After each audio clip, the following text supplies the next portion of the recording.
안녕하십니까. 복음과 율법을 운영하고 있는 윤주만 목사입니다. 오늘은 여러분들과 함께 말씀을 나눠야 할 제목은 여자가 목사가 되는 것에 대해서 한번 전하고자 합니다. 성경 본문을 보면 디모데전서 2장 11절에서 12절을 보겠습니다. 여자는 일절 순종함으로 종용히 배우라. 여자의 가르치는 것과 남자를 주관하는 것을 허락지 아니하노니 오직 종용할지니라. 아멘. 아직도 일부 교단에서는 여자를 목사로 세우지 않고 있습니다. 그 이유는 디모데전서에 나오는 말씀을 보면서 여자는 일절 순종함으로 종용히 배우라. 여자의 가르치는 것과 남자를 주관하는 것을 허락지 아니한다는 이 말씀 때문에 보수라 자칭하는 일부 교단에서 여자 목사를 세우지 않고 있습니다. 성경은 영적인 말씀입니다. 그것을 문자 그대로 육적으로 해석을 한다면 어리석음에 빠질 수밖에 없습니다. 분명 문자적으로 볼 때는 여자를 목사로 세우는 것과 가르치는 것, 남자를 주관하는 것을 교회 안에서 행하지 말아야 합니다. 그러나 자칭 보수 교단이라고 하는 여자를 목사로 세우지 않는 교단들을 보면 그들이 얼마나 이중적인 잣대로 성경을 해석하고 있는가를 알 수 있습니다. 저는 먼저 문자 그대로 받아들이려면 문자 그대로 교회 안에서 행하라고 권면을 해드리고 싶습니다. 어느 것은 괜찮고 어느 것은 안 된다면 그것은 스스로 성경의 권위를 침해하는 행위가 되고 말 것입니다. 여자는 가르쳐서도 안 되고 남자를 주관해서도 안 됩니다. 이것은 문자 그대로입니다. 그 보수 교단에 가보시기 바랍니다. 여자를 목사로 세우지 않는 교단이라 해도 전도사는 여자들을 세우고 있고 또 교회 학교 교사들을 여자로 주로 세우고 있습니다. 문자 그대로 행하려 한다면 여자 전도사도 세우지 말아야 하고 교회 안에서 여자를 교사로 세워서는 안 됩니다. 또한 여자가 강대상에 올라가서 간증을 하는 행위도 해서는 안 됩니다. 이것이 바로 성경의 권위를 인정하는 것입니다. 그러나 거의 모든 교회, 자칭 보수라 하는 교회에서 이러한 일들을 아주 꺼리낌 없이 행하고 있다는 사실입니다. 그들은 스스로 성경의 권위를 무너뜨리고 있으며 자기들 편리에 따라 이중적인 잣대를 들이대고 있다는 사실입니다. 자기가 편하기 위해서는 신방전도사를 또는 교육전도사를 세우고 자기가 편하기 위해서는 여자를 교사로 세우고 있습니다. 더구나 교회 부흥을 위해서는 여자 강사를 강단에 아무 꺼리낌 없이 세우고 있다는 사실입니다. 또한 신학교에서부터 가르치지도 말아야 하는데도 여자를 그 교단들을 보면 신학교에서 그들을 가르치고 있습니다. 그러면서 안수는 주지 않고 있는 아주 이상한 논리를 주장하고 있습니다. 정말 하나님께서는 여자가 남자를 가르치는 것과 주관하는 것을 금하셨을까요? 여자는 남자보다 월등하기 때문에 하나님의 심오한 복음의 깊이를 깨달을 수 없어 여자가 가르치고 주관하는 것을 금하셨는가를 우리는 곰곰이 생각해 보아야 합니다. 저는 남자 목사입니다. 먼저 이것을 밝히고 오늘 말씀을 전해야 오해를 하지 않을까 싶습니다. 하나님께서 여자는 분명 남자를 돕는 자로 지으셨습니다. 그것은 부인할 수 없는 사실입니다. 그러나 여러분이 생각해 보시기 바랍니다. 지금과 같은 대도시에는 얼마든지 남자가 가르칠 수 있고 또 교회를 찾아가기도 아주 쉽습니다. 그러나 우리도 100여 년 전만 해도 교통수단이 좋지 않았고 한 마을과 다른 마을과는 거의 교통이 없던 시절을 살아왔습니다. 그런데 아주 작은 20여 명 정도 사는 마을에 복음이 전해졌습니다. 선교사가 와서 복음을 전하고 더 이상 그곳에 사역을 할 수 없어 누군가에게 그곳의 사역을 맡기고 떠나가야 하는 상황이 발생되었습니다. 그럴 때 누구를 그곳에 세워야 하는가 하는 것입니다. 여러분이라면 누구를 세우시겠습니까? 그 기준이 무엇이 되어야 하겠습니까? 지금 디모데전서 2장 11절 12절의 말씀을 기초로 해서 여자는 남자를 가르칠 수 없고 남자를 주관하지 못하기 때문에 20명 중에 7명이 남자인데 그 중에 한 명을 세우시겠습니까? 과연 그것이 옳다고 생각합니까? 남자이기 때문에 무조건 세워야 합니까? 그런데 불행하게도 그 선교사가 그곳에 있는 남자들을 볼 때 아직 믿음이 뿌리를 내리지 못한 것입니다. 만약 정말 남자를 그곳에 세워야 한다면 그 선교사가 떠난 이후에 그곳 사정은 불을 보듯 뻔한 일이 되고 말 것입니다. 남자냐 여자냐 하는 것보다 더 중요한 것이 있습니다. 그것은 그가 복음을 깨달았느냐 하는 사실입니다. 선교사가 헌신적으로 복음을 전파했지만 아직 남자들에게는 그런 믿음이 없는 것입니다. 그럴 때도 여러분 같으면 남자를 굳이 세우시겠냐는 것입니다. 물론 이것은 가정을 생각하면서 제가 여러분들에게 질문을 드리는 것입니다. 목사를 세우는 일, 집사를 세우는 일 중에 가장 먼저 생각해야 하는 일이 있습니다. 기독교는 구원의 종교입니다. 남자냐 여자냐가 중요한 것이 아니라 구원을 전할 수 없다면 그것은 아무 의미가 없는 일입니다. 가장 기초가 되는 기준이 무엇인가를 모른다면 생리적으로 남자냐 여자를 따지게 되어 있습니다. 그리고 말씀을 해석할 능력도 그에게는 없습니다. 디모데전서 2장과 3장은 비유인 것입니다. 여러분이 이것을 문자적으로 해석을 하는 순간 큰 오류에 빠질 수밖에 없으며 자기 편리에 따라 성경을 이용하는 자가 될 수 있습니다. 3장을 제가 일일이 열거하지 않겠습니다. 여러분이 성경을 보면 모두 알 수 있는 말씀이기 때문에 그냥 설명만 하도록 하겠습니다. 목사가 술에 인박친 사람이 있습니까? 목사가 구타하는 사람이 있습니까? 물론 일부는 그런 사람도 있을 수 있을 것입니다. 그러나 대부분의 목사는 그렇지 않다고 저는 생각합니다. 그런데 왜 사도 바울은 감독을 직분자를 세우는 일에 그것을 기준으로 삼았습니까? 집사의 기준도 거의 동일합니다. 술에 인박히지 않고 구타하지 않고 돈을 사랑하지 않고 나그네를 대접하기를 즐거워하고 자기 집을 잘 다스리는 것이 과연 목사의 자격이 될 수 있습니까? 그렇게만 하면 누구나 목사가 될 수 있다고 생각하십니까? 목사 되기가 아주 쉽습니다. 이런 육적의 모습이 목사의 기준이 된다면 여러분은 세상 종교를 믿는 사람과 다를 것이 없는 사람들입니다. 이것보다 더 중요한 것이 있습니다. 이렇게 육적으로 나타나는 기준보다 더 중요한 것이 그 목사를 세우는 데 있어 기본이 되어야 합니다. 디모데전서 3장 2절을 보겠습니다.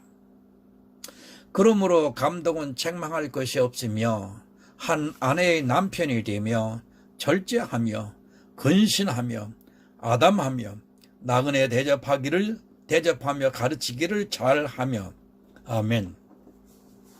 디모데전서 3장 9절을 더 보겠습니다. 깨끗한 양심에 믿음의 비밀을 가진 자라야 할지니. 아멘. 외적인 조건보다 더 중요한 것은 내적인 조건입니다.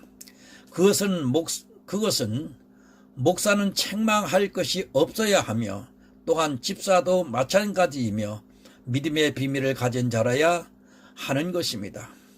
앞에 열거한 외적인 문자적인 조건보다 더 중요한 것은 책망할 것이 없고 믿음의 비밀을 가져야 한다는 말씀입니다. 책망할 것이 없는 사람이 있을까요? 과연 이렇게 완전한 사람이 있다고 생각합니까? 만약 이것이 보이는 육적인 조건이라면 이 세상에는 목사가 될 수 있는 사람은 한 사람도 없습니다. 여러분이 다니는 교회의 목사가 정말 책망할 것이 하나도 없는 사람입니까? 아마 그런 사람이라고 주장한다면 모두가 이단에 속해 있는 것입니다.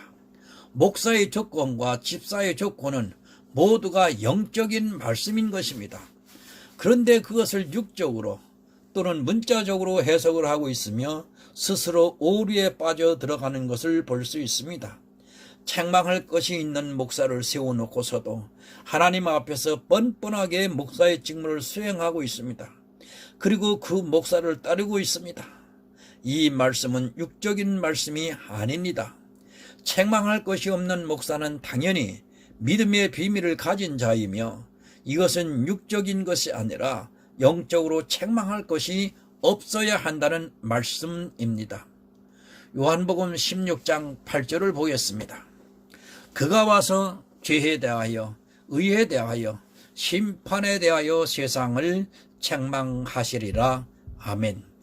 책망할 것이 없다는 말씀은 성령의 감동을 받고 있다는 말씀인 것입니다. 성령의 감동을 받고 있기 때문에 믿음의 비밀을 알고 있다는 말씀입니다.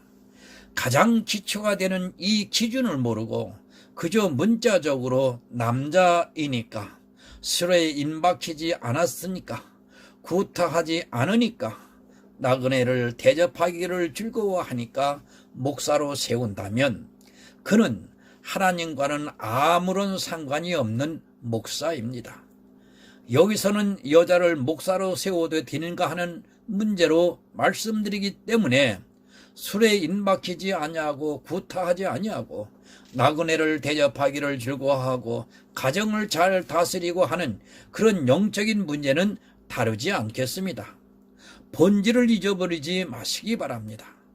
가장 중요한 것은 우리의 어떤 외적인 조건이 아니라 내적인 상태라는 것을 잊어버린다면 그것은 세상 종교와 다를 것이 없는 신앙생활을 하고 있는 것입니다. 목사를 세우는 일이 가장 중요한 본질은 그가 바른 믿음을 가지고 있는가, 그래서 성령의 감동을 받아 성도들을 잘 가르쳐서 구원을 받게 할 수 있는가 하는 아주 중요한 문제입니다. 만약 이것에서 미달이 된다면 그는 남자라도 가르쳐서는 안 됩니다. 믿음의 비밀도 모르고 보혜사 성령의 감동하심도 받지 못하는 사람이 단지 남자라는 조건만으로 교회에서 가르치고 주관한다면 그것은 하나님의 일을 방해하는 악한 일이 될 수 있습니다. 구원을 방해하는 자는 악한 자입니다. 진리의 성령이 감동을 해주셔서 예수 그리스도에 대해서 가르쳐 주셔야 하고 또 그를 통해 믿음의 비밀을 알고 있어야 합니다. 그렇지도 못한 남자가 교회 안에서 단지 남자라는 조건으로 겉으로 드러나는 육체적인 조건만을 가지고 목사가 된다면 그것은 예수 그리스도의 구속의 사역을 방해하는 아주 악한 일이 된다는 사실을 여러분 명심하시기 바랍니다. 물론 이런 조건을 갖추고 갖춘 남자라면 두말할 필요도 없습니다. 그러나 목사를 세우는 일은 남자냐 여자냐가 중요한 것이 아니라 성령의 감동하심을 받아야 하고 그가 모든 진리 가운데로 인도하셔서 복음의 비밀, 믿음의 비밀을 반드시 아는 사람이라야 합니다. 그런 사람만이 목사가 되어 영혼을 구원으로 인도할 수 있기 때문인 것입니다. 이제 다시 앞으로 가보겠습니다. 여자의 가르치는 것과 남자를 주관하는 일을 허락지 아니한다는 사도 바울의 말씀을 우리가 상고해 보도록 하겠습니다. 성경은 비유로 기록되어 있습니다. 남자도 마찬가지고 여자도 마찬가지입니다. 먼저 남자는 생리적인 남자가 있습니다. 그리고 구원을 받은 성도를 아들이라고 표현을 합니다. 여자가 구원을 받아도 아들이라는 말씀을 하고 있습니다.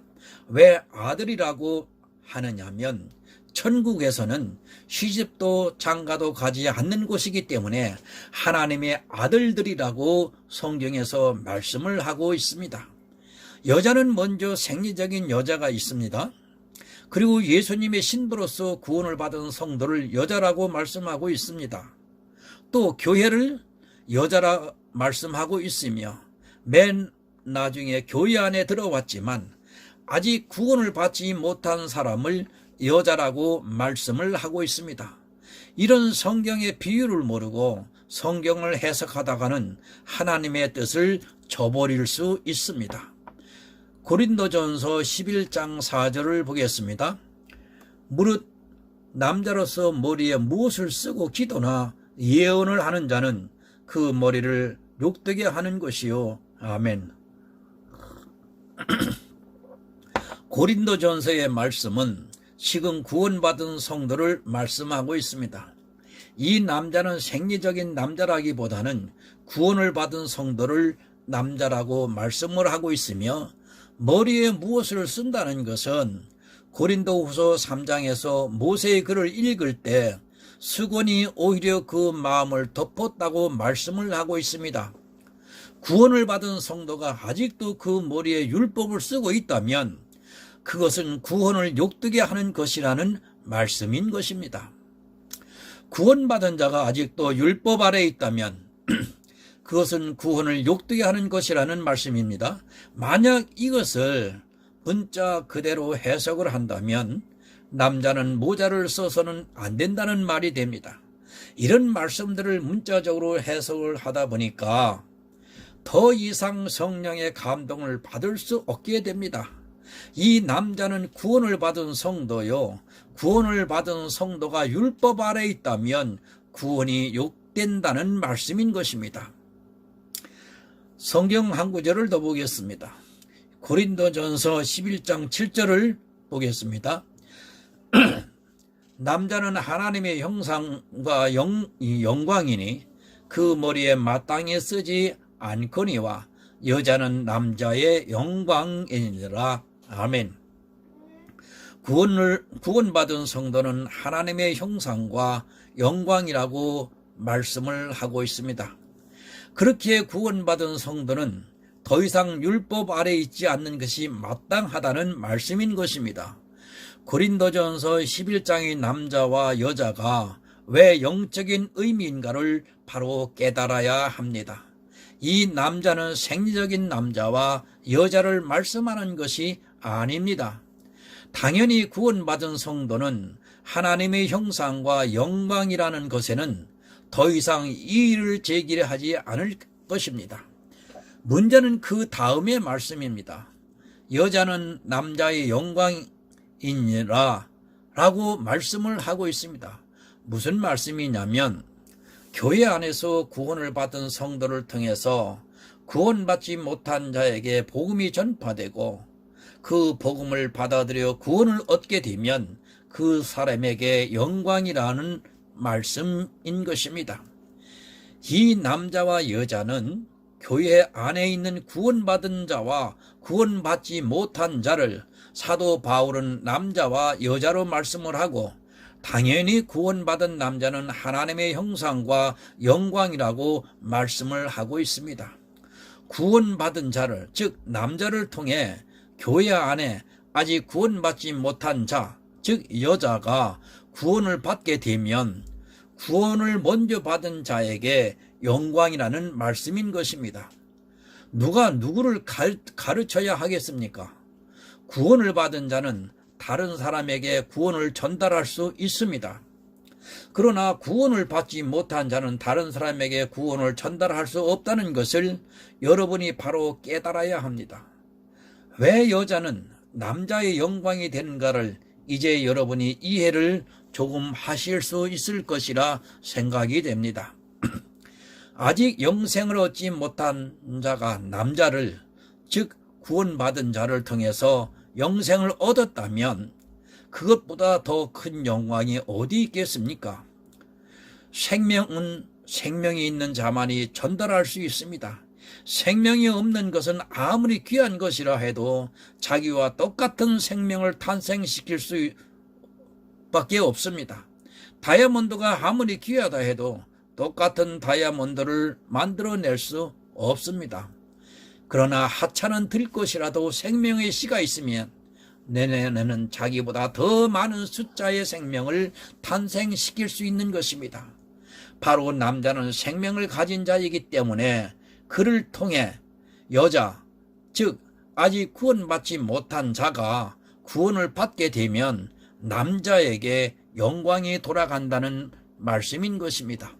그런데도 이 말씀을 생리적인 남자와 여자로 해석을 하고 있습니다. 얼마나 어리석습니까? 디모데전서의 말씀도 마찬가지입니다. 영생이 없는 자가 아무리 가르쳐 보아야 다른 사람에게 생명을 가르쳐 줄 수 없습니다. 그것은 불가능한 일입니다. 사도 바울은 지금 그 말씀을 여자와 남자로 비유를 해서 말씀을 하고 있는 것입니다. 구원받지 못한 자가 구원받은 자를 가르친다는 것은 있을 수도 없는 일입니다. 사도 바울은 그런 일을 금하라고 말씀을 하고 있습니다.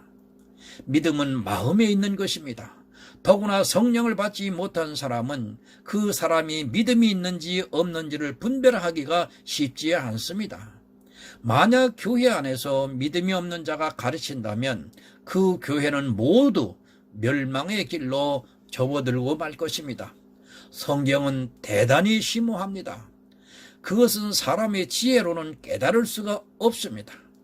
오직 성령이 오셔야지만 예수 그리스도의 구속을 믿을 수 있으며 그가 바른 믿음 위에 섰는가를 분별할 수 있습니다. 그런데 단지 남자라는 이유만으로 보이는 겉모습의 조건으로 목사가 된다면 그것은 세상 종교와 다를 것이 없습니다. 성경을 또 한번 보겠습니다. 고린도전서 2장 13절을 보겠습니다. 우리가 이것을 말하거니와 사람의 지혜를 가르친 말로 아니하고 오직 성령의 가르친 것으로 하니 신령한 일은 신령한 것으로 분별하느니라. 아멘. 사람의 생각으로 성경을 해석하려 하지 마시기 바랍니다. 우리가 아무리 노력한다 해도 하나님의 일을 도저히 깨달을 수 없습니다.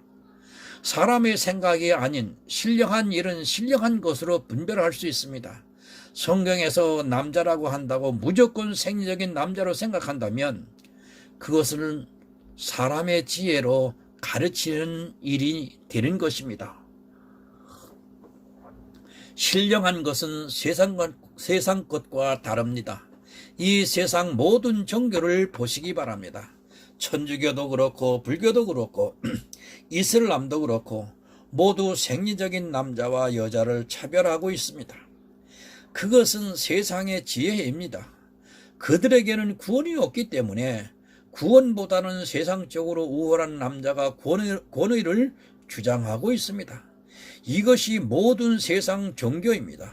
우리나라의 유교도 다를 바가 없는 것입니다. 기독교는 세상 종교가 아닙니다. 하나님의 말씀은 세상의 지혜로는 도저히 깨달을 수 없게 기록해 놓았습니다. 오직 성령이 임한 성도만이 그것을 깨달을 수 있으며 신령한 것을 분별할 수 있다는 말씀입니다. 구원이 없는 종교는 외적인 것이 중요합니다. 그러나 구원의 종교는 외적인 것보다는 내적인 것이 더욱 중요하다는 것을 여러분이 바로 깨달아야 합니다. 신령한 것이 없는 사람이 어떻게 신령한 것을 가르칠 수 있습니까? 생리적인 남자냐 여자냐가 중요한 것이 아니라 내 안에 구원을 줄 수 있는 신령한 것이 있느냐 없느냐가 더 중요하다는 말씀입니다. 신령한 것이 없는 남자가 여자를 가르치는 일은 더더욱 나쁜 일입니다. 하나님께서 과연 그것을 기뻐하시겠습니까? 어느 것을 기뻐하시겠습니까? 겉모습의 조건을 갖춘 남자가 구원과는 상관이 없이 교회에서 가르치는 것을 기뻐하시겠습니까? 남자냐 여자냐 그것을 상관하지 않고 구원을 받은 성도가 구원을 전달할 수 있는 것을 기뻐하시겠습니까? 남자냐 여자냐를 논하는 것은 한마디로 하늘의 신령한 것을 전혀 깨닫지 못하고 그저 보이는 모습을 보고 판단을 하는 율법주의적 사고에서 나온 발상인 것입니다. 구역 예배도 드리지 말아야 합니다. 여자는 1절 순정함으로 배우라고 말씀을 하고 있습니다. 여자는 여자를 가르쳐서도 안 된다는 말씀입니다. 그런데도 구역장을 두고 여자가 가르치게 하고 있습니다. 과연 그들이 성경 말씀에 순종하는 자들입니까? 하지 말아야 하면 모두 다 하지 말아야 합니다. 어느 것은 해도 되고 어느 것은 해서는 안 되는 것이 아닙니다. 그것은 순전히 자기들이 편리에 따라 판단하고 생각하는 것입니다. 지금은 구약 시대가 아닙니다. 그리고 보이는 그런 제사장 시대가 아닙니다. 구약의 제사장이 남자라서 목사가 남자가 되어야 한다고 주장하는 것은 자기가 마치 이스라엘 사람으로 착각을 하고 있는 것과 다를 것이 없습니다. 우리는 이스라엘이 아니라 이방인입니다. 지금은 성령의 시대입니다. 육적으로 보이는 그런 시대가 아니라 문자적으로 해석하는 시대가 아니라는 것을 깨달아야 합니다. 구약은 그림자입니다. 그 그림자를 보고 마치 실체처럼 생각을 한다면 그는 어리석은 사람입니다. 이스라엘은 반드시 레위 지파의 아들이 제사장이 되었습니다. 우리는 레위 지파도 아니고 이스라엘도 아닙니다. 그런 논리라면 이방인은 남자건 여자건 아무라도 가르쳐서는 안 됩니다. 내 신분이 누구인가를 기억하시기 바랍니다. 베드로전서 2장 9절을 보면 오직 너희는 택하신 족속이요 왕같은 제사장들이요 거룩한 나라요 그의 소유된 백성이니 이는 너희를 어두운 데서 불러내어 그의 기이한 빛에 들어가게 하신 자의 아름다운 덕을 선전하게 하려 하심이니라. 아멘. 남자만 택했습니까? 그럼 이 세상 모든 여자는 버림을 받았습니까? 성도는 남자냐 여자냐를 따지기 이전에 모두 하나님께서 택하신 백성이라는 것을 인정해야 합니다. 그 성도는 왕같은 제사장이라고 말씀을 하고 있습니다. 남자만 성도입니까? 아니면 여자도 성도입니까? 여자가 가르쳐서는 안 된다고 주장하는 사람은 남자만 성도라고 하는 것과 다를 것이 없습니다. 구원받은 자는 여자건 남자건 모두 다 성도요 왕같은 제사장들인 것입니다. 그 왕같은 제사장들이 해야 하는 일이 무엇이냐면 그의 기이한 빛에 들어가게 하신 자의 아름다운 덕을 선전해야 하는 책무가 주어졌다는 것을 바로 깨달아야 합니다. 이것은 남자만 하는 일이 아닙니다. 성도라면 누구라도 이 일을 해야 왕같은 제사장이라 부를 수 있습니다. 왕같은 제사장은 누구라도 그 아름다운 덕을 선전해야 합니다. 그것이 여자라서 제한을 둔다면 그것은 하나님의 사역을 방해하는 일이 되고 말 것입니다. 여자라서 교회 안에서 가르치지 못한다면 여자는 성도가 될 수 없고 또한 그 아름다운 덕을 선전해서도 안 됩니다. 전도도 해서는 안 됩니다. 예수 그리스도를 전파해서도 안 됩니다. 그런데 교회에서는 여자들에게 전도를 독려하고 있습니다. 아니, 전도를 못하면 마치 죄를 진 사람처럼 오히려 핀잔을 주고 공격을 하고 있습니다. 만약 가르치지 말아야 한다면 여자는 전도도 하지 말아야 합니다. 성도는 가르치는 자가 되어야 합니다.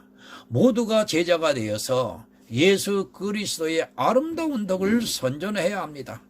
그것이 여자라서 제한을 받는다면 여자의 구원을 부정하는 이단적인 사상입니다. 하나님께서는 여자를 차별하시지 않았습니다. 이미 구약에서 드보라 사사가 있었습니다. 사사기 4장 4절을 보면 그때 랍비도 아내 여손지 드보라가 이스라엘의 사사가 되었는데, 아멘. 사사가 어떤 존재인가를 제가 말씀을 드리지 않아도 잘 아실 것입니다. 사무엘도 사사입니다. 드보라는 사무엘과 같은 존재였다는 말씀입니다. 이스라엘 전체를 가르치는 사사였습니다. 만약 생리적인 여자가 남자를 가르치는 것을 금한다면 드보라는 사사가 될 수 없습니다. 사사는 하나님께서 세우십니다. 하나님께서 생리적인 여자인 드보라를 사사로 세워서 이스라엘을 이끌게 하셨습니다. 그런데 지금 이 시대의 여자가 목사가 될 수 없다는 어리석은 주장을 하면서 남성 우월주의에 빠져있는 한심한 사람들을 볼 수 있습니다.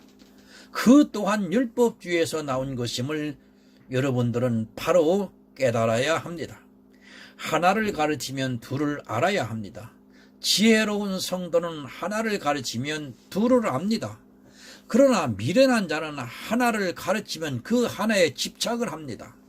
집사나 목사나 다를 것이 없어요. 마치 목사가 특별한 존재인 것으로 오해를 해서는 안 됩니다. 그래서 디모데전서 3장에 먼저 목사에 대해서 남자의 예로 말씀을 하고 난 이후에 집사는 남자와 여자를 다 설명을 한 것입니다. 목사도 마찬가지라는 말씀입니다. 목사냐 집사냐 하는 것은 하나의 직분입니다. 우리는 이미 왕같은 제사장이 되어 있는 상태에서 그런 영적인 존재이면서 이 세상에서 교회를 든든히 세우기 위해 예수 그리스도의 믿음의 터 위에 세우기 위해 집사를 세우고 목사를 세운 것이지, 목사가 뭐 특별한 존재나 되는 것처럼 오해를 해서는 안 됩니다. 모두 다 왕같은 제사장들입니다. 하나님의 믿음의 비밀을 가진 자로서 당연히 남자가 되었든 여자가 되었든 가르칠 수 있는 능력이 있으면 가르쳐야 합니다. 그것이 여자라서 가르치는 것을 막는다면 오히려 하나님의 일을 방해하는 자가 되고 말 것입니다. 드보라 사사를 하나님께서 세우셨는데 사람이 여자라서 안 된다고 할 수 있습니까? 세상의 예법, 사람의 법을 따라가지 마시기 바랍니다. 먼저 우리는 하나님께서 가장 기뻐하시는 일이 무엇인가를 바로 깨닫는 자가 되어야 할 것입니다. 그 교회에 여자가 정말 성령의 감동을 받아 하나님의 신령한 것을 모두 깨달았는데 단지 생리적인 여자라서 가르치지 못하게 한다면 그것은 하나님을 대적하는 악한 일이 될 수 있다는 것을 반드시 기억하시기를 바랍니다. 무엇이 중요한가를 생각하시기 바랍니다. 하나님은 모든 사람들이 구원에 이르기를 원하십니다. 그런데 그 아름다운 덕을 선전하는 일을 남자만 해야 한다면 그것은 하나님의 사역을 방해하는 악한 일이 될 수 있습니다. 그 일은 남자건 여자건 성도라면 누구나 다 할 수 있는 일입니다. 아니, 해야 마땅합니다. 구원을 받지 못한 사람은 교회 안에서 가르쳐서는 절대로 안 됩니다. 그것은 목사라도 안 됩니다. 신학을 공부하고 박사 학위를 받았다 해도 구원을 받지 못한 자가 교회 안에서 가르치는 일을 한다면 그것은 하나님의 구원 사역에 방해하는 악한 자요, 악한 일이 될 것입니다. 누가 더 악한 자인가를 여러분 냉정하게 말씀을 비추어서 생각하시기 바랍니다. 디모데전서 2장 13절과 14절을 보겠습니다. 이는 아담이 먼저 지음을 받고 이와가 그 후에 아담이 꾀임해 보지 아니하고 여자가 꾀임을 보아 죄에 빠졌음이니라. 아멘. 아담이 먼저 지음을 받았습니다. 그리고 아담의 갈비뼈를 죄 하와를 지으셨습니다. 참 이런 성경의 말씀을 보면서 마치 남자가 여자보다 우월하다는 어리석은 생각을 하는 사람들이 참 많이 있는 것 같습니다. 이 말씀은 결코 남자가 여자보다 더 우월하고 여자는 열등하다는 것을 말씀하고자 하는 것이 결코 아닙니다. 로마서 5장 14절을 보겠습니다. 그러나 아담으로부터 모세까지 아담의 범죄와 같은 죄를 짓지 아니하는 자들 위에도 사망이 왕노릇하였나니 아담은 오실 자의 표상이니라. 아멘. 아담은 오실 자의 표상입니다. 바로 예수 그리스도를 예표한다는 말씀입니다. 우리는 예수 그리스도 안에서 창세전에 이미 예정한 자들이라고 말씀을 하고 있습니다. 아담을 짓고 하와를 지은 것은 예수 그리스도 안에 우리 사람을 창세전에 예정하셨다는 말씀인 것입니다. 아담이 잘나서 기름을 안 받은 것이 아니라 오실 표상이기 때문에 하와가 먼저 죄를 질 수밖에 없다는 것을 여러분이 깨달아야 합니다. 여자가 열등해서 죄를 짓는 것이 아니라 아담은 오실 자의 표상이기 때문에 먼저 죄를 질 수 없었습니다. 쉽게 말씀드리면 아담은 선악과를 따먹으면 반드시 죽는다는 것을 하나님으로부터 직접 들었습니다. 오실 자의 표상이라는 것은 하와가 선악과를 따먹고 아담에게도 주니까 아담은 그것을 안 먹을 수도 있었지만 내 뼈 중에 뼈요 내 살 중에 살 같은 하와를 너무도 사랑해서 그것을 받아 먹었습니다. 다시 말씀드리면 죄인인 우리를 위해 굳이 죄 없는 예수 그리스도께서 십자가를 지실 필요가 없음에도 불구하고 십자가를 지셨다는 말씀입니다. 아담이 하와를 자기 생명처럼 사랑한 것 같이 예수 그리스도도 우리를 자기 생명처럼 사랑하셔서 십자가에서 스스로 죽으셨습니다. 아담이 하와의 선악과를 먹고 스스로 죽은 것 같이 예수 그리스도께서도 우리 죄인들을 위해 스스로 십자가에서 고난을 당하시고 죽음을 당하셨습니다.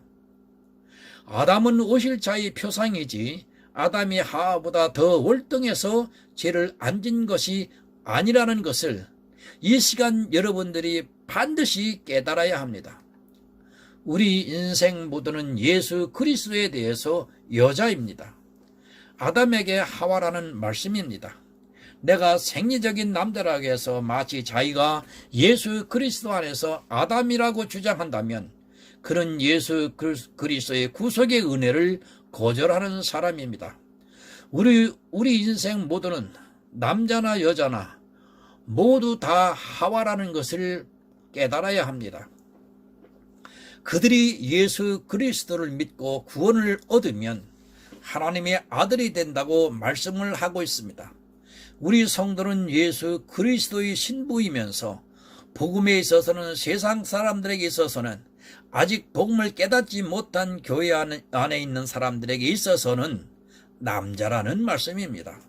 그 남자는 여자를 위해 하와를 위해 자기 목숨까지도 버릴 수 있어야 합니다. 그래서 사도 바울은 자기가 복음을 위해 자기 생명까지도 하찮게 여긴다고 말씀을 하고 있습니다. 교회 안에 있는 남자의 의무입니다. 정말 아직 믿음의 비밀을 깨닫지 못한 교회 안에 들어온 자들을 위해 아담과 같이 죽어줄 심정을 가지고 있는 것이 바로 성도인 것입니다. 그것은 남자라고 해서 가능한 것이 아니요, 여자라서 불가능한 것이 아니요, 오직 성령의 감동을 받는 성도만이 할 수 있는 신령한 일인 것입니다. 교회 안에는 아직 믿음의 비밀을 모르는 사람들이 많이 있습니다. 그저 예수 믿는다고 고백한다고 예수 믿는 것이 아니라는 말입니다. 예수를 믿는다는 것은 예수에 대해서 구약부터 시작까지 아주 잘 알아야 성령의 감동하심을 받아야 가능한 일입니다. 그런 남자가 교회 안에서 가르쳐야지 단지 겉모습의 판단에 의해 생리적인 남자라야 교회에서 가르칠 수 있다면 하나님의 사역을 방해하는 자가 될 수 있습니다. 아니, 방해하는 것으로 끝나는 것이 아닙니다. 아마 그가 받을 형벌이 중할 것입니다. 아담은 오실 자의 표상입니다. 마찬가지입니다. 교회 안에 구원받은 성도는 오실 자의 표상입니다. 그런 성도는 아직 복음의 비밀을 모르는 교회 안에 있는 여자, 즉 아직 믿음의 비밀을 몰라 구원을 받지 못한 사람을 자기 생명처럼 사랑해야 하는 책임이 있다는 것을 기억하시기 바랍니다. 그것을 위해 우리를 하나님의 아들이 되게 하셨습니다. 남자만 구원을 받아 하나님의 아들이 되게 하신 것이 아니라 여기 계신 여자도 구원을 받아 하나님의 아들이 되게 하셨다는 것을 믿어야 합니다. 만약 그것을 부정한다면 그는 이단적인 사상을 가진 자입니다. 그렇다면 당연히 여자라 해도 믿음의 비밀을 가지고 있으면 교회에서 가르치는 자가 반드시 되어야 합니다. 디모데전서 2장 15절을 보겠습니다. 그러나 여자들이 만일 정절로서 믿음과 사랑과 거룩함에 거하면 그 해산함으로 구원을 얻으리라. 아멘. 여자가 해산을 해야 구원을 얻습니까? 이 말씀은 믿음과 사랑과 거룩함에 거하면 거듭난다는 말씀인 것입니다. 구원을 받은 성도가 된다는 말씀입니다. 이 말씀을 문자적으로 해석하면 해산하지 못하고 죽은 여자는 구원을 받을 수 없다는 것이 됩니다. 그럼 예수 그리스도의 은혜보다도 여자는 해산하는 것이 더 중요하게 되는 것입니다. 성경을 해석하는 데 있어서 저도 먼저 문자적으로 살펴를 봅니다. 그러나 그 문자적인 것이 이성적으로 도저히 앞뒤가 맞아 떨어지지 않으면 그때는 영적인 것으로 해석을 해야 합니다. 문자적인 것이 꼭 옳은 것도 아니요, 영적인 해석이 꼭 옳은 것도 아니요. 바른 해석은 예수 그리스도의 은혜를 거절하는 해석이 나와서는 안 된다는 것입니다. 문자적이냐 영적이냐 그것은 중요하지가 않습니다. 같은 말씀이라도 문자적으로도 그리고 영적으로도 해석을 해야 하며 어느 것이 예수 그리스도의 은혜를 더 풍성히 전할 수 있는가를 우리는 늘 고민해야 한다고 저는 생각합니다. 디모데전서는 그런 면에서 볼 때 영적인 해석이 바르다고 저는 믿고 있습니다. 여기에 나오는 남자와 여자는 생리적인 남자와 여자가 아니라 구원받은 자와 아직 교회에 나와 있지만 구원의 비밀인 믿음의 비밀을 깨닫지 못한 자를 말씀을 하고 있는 것입니다. 사도 바울은 먼저 그 기준을 우리에게 가르쳐주고 난 이후에 목사를 세우는 것을 3장에서 말씀을 하고 있습니다. 물론 3장에 감독을 세우는 일에 남자의 예만 들었다고 해서 꼭 남자만 되어야 한다고 한다면 그것은 2장의 말씀을 또 뒤집는 이상한 논리가 전개가 되어 성경을 성경으로 믿을 수 없게 만든다는 것을 여러분들은 깨달아야 합니다. 모든 성경은 예수 그리스도 안에서 통일이 되어 있습니다. 예수가 중요한 것이지 우리 눈에 나타나는 모습을 보며 이것이 맞다, 이것은 틀리다 하는 것은 아직 영적인 사람이라 말할 수 없다고 저는 믿고 있습니다. 지금은 성령의 시대입니다. 성령은 눈에 보이는 것이 아니라 마음으로 믿어지게 하는 것입니다. 그런 이 시대를 살면서 아직도 율법적인 눈에서 보이는 것으로 판단을 해서 여자는 목사를 세워서는 안 된다고 주장하는 것은 아직 성령의 감동하심을 받지 못한 증거라고 저는 감히 생각을 합니다. 하나님께서는 이 세상의 모든 사람이 구원받기를 원하십니다. 그렇다면 여자가 되었든 남자가 되었든 믿음의 비밀을 가진 자는 교회 안에서 가르쳐야 하는 책임이 있습니다. 그것이 성도들에게 주어진 하나님의 직분이라는 것을 한시도 잊어서는 안 됩니다. 여자라서 그 일을 못하게 한다면 그는 하나님의 사역을 방해하는 악한 자가 될 수 있다는 것을 여러분 꼭 기억하시기 바랍니다. 여러분, 여기 나와 오늘 이 예배에 참여하고 이 말씀을 듣는 여러분들은 모두가 구원을 받은 남자가 되기를 정말 간절히 소원합니다. 그렇게 하기 위해서는 여러분들은 기도하면서 말씀을 깨닫게 해달라고, 성령을 임하게 해달라고, 여러분 그것을 구하셔야 됩니다. 이 세상 거 구하시면 허망한 삶을 살다가 망하는 길로 갑니다. 여러분, 우리가 가야 할 길은 천국입니다.